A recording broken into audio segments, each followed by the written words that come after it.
Hello, good afternoon. Welcome to Daily Current Affair MCQ. Today is 4th October 2024. Start करते हैं अपने पहले question से। देखो जो हमारा पहला क्वेश्चन कह रहा है कि which of the following statement are correct in the respect of PM Kisan Samman Nidhi scheme. ठीक है, यानी पीएम किसान के द्वारा कौन सा इस ऑप्शन है जो आपका करेक्ट है वो आपको बताना है। पहला ऑप्शन कहता है it is the main objective to provide income support to a small and marginal farmer.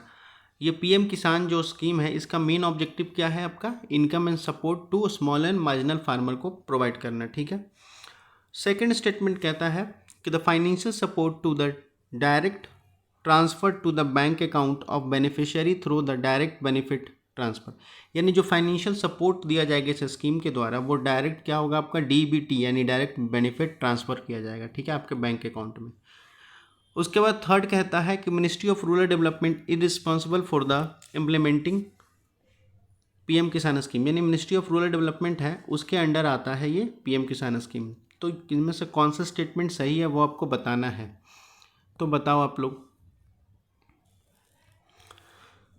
इसका सही आंसर हो जाएगा आपका ए 1 एंड 2। स्टेटमेंट 1 स्टेटमेंट 2 आपका सही होगा, स्टेटमेंट थर्ड इनकरेक्ट होगा। तो बात करता है कि पीएम किसान जो स्कीम है वो किसके अंडर आता है उसके बारे में देखते हैं। ठीक है, तो सबसे पहले तो आपको पता होना चाहिए पीएम किसान जो स्कीम है वो है क्या। तो ये 2018 में लाया गया था। ठीक है, और 2018 में लाने के दरमियान क्या हुआ था कि वो आपको पता होगा कि ये 2-2 हज़ार इंस्टॉलमेंट करके यानी 6,000 आपको फार्मर को ट्रांसफ़र किया जाएगा। ठीक है, वो डायरेक्ट बेनिफिट ट्रांसफ़र होगा। ठीक है, so let's move to the next question. हमारा नेक्स्ट क्वेश्चन है वो कह रहा है which of the following weather pattern is often observe during the El Nino event. El Nino event में कौन सा हमारा वेदर पैटर्न देखने को मिलता है? तो पहला आपका ऑप्शन कहता है drought in eastern Pacific region में ड्राउट देखने को मिलता है। बी कहता है आपका increase rainfall in western Pacific में इनको रेनफॉल जो वहाँ बढ़ जाती है, इंक्रीज देखने को मिलता है।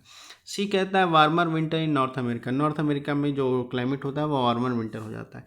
डी कहता है cooler temperature in south America में टेम्परेचर कूल हो जाता है। तो कौन सा स्टेटमेंट करेक्ट है वो आपको बताना है, बताओ।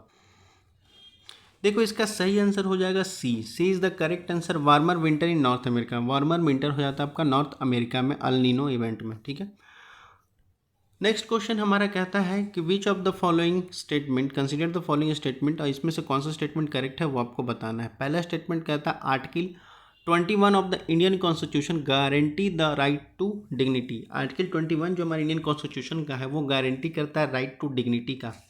सेकेंड स्टेटमेंट कहता है article 29 of the Indian constitution guarantee करता है right against forced labour. Forced labour जो होते हैं उनके राइट्स को क्या करता है, प्रिजर्व करता है। आर्टिकल 29 ये ऐसा कह रहा है इंडियन कॉन्स्टिट्यूशन में। तो कौन सा स्टेटमेंट सही है वो आपको बताना है, बताओ।